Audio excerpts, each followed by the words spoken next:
This is Ken Mercer, and welcome to your United States History and Civics Exam. Today's question has to do with our Constitution, our Bill of Rights, and it simply asks you to list the 5 fundamental freedoms of the First Amendment. Again, for you to list the 5 fundamental freedoms of our First Amendment.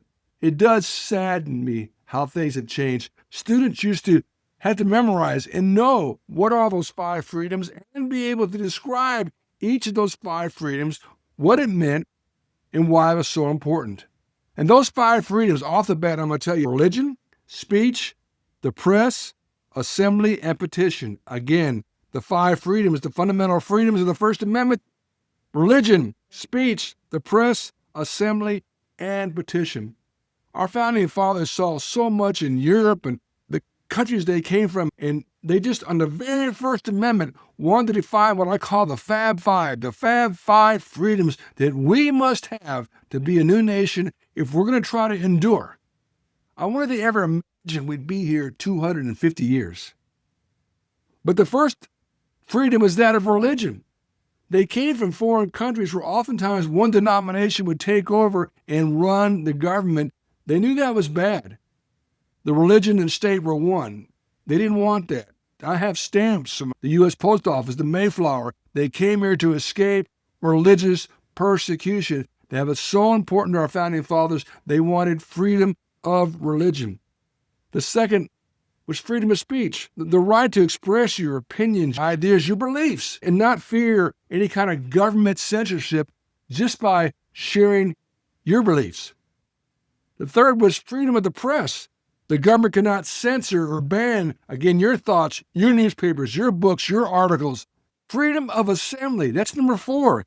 You have the right to a peaceful assembly, the right to gather in public to protest or advocate or change or to celebrate.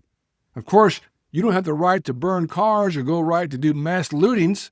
We've seen that in America. That is wrong. Clearly, very clearly, that is not part of our First Amendment. But you do have the right to assembly, and finally, the right to petition government, to demand solutions, file lawsuits, to circulate petitions, to contact your members of the House and Senate.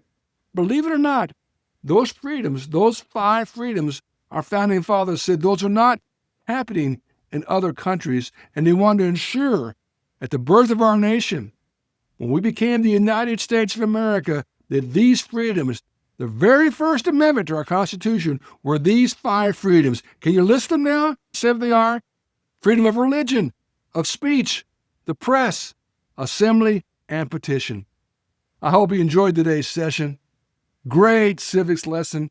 And part of the history is our founding fathers saw what happened in Europe, in other countries, and wanted to make sure it did not happen here. Finally, I need to share with you our founding fathers. They studied democracies from other nations and ask, why did they fail?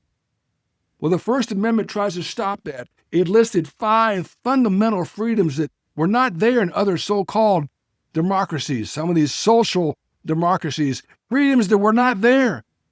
And they knew for our nation to be successful, they had to be here. And finally, my friends, I need to give a big shout out to the National Constitution Center in Philadelphia, Pennsylvania. It is right across the street from the incredible Liberty Bell exhibit and from Independence Hall. So many of the quotes and graphics you saw today came from the National Constitution Center. I need to give them credit. I need to applaud. They did an incredible, excellent job. If you're ever in Philadelphia, Pennsylvania, please attend the National Constitution Center. You will be blessed. My friends, as always, may God bless you, and may God bless our United States of America.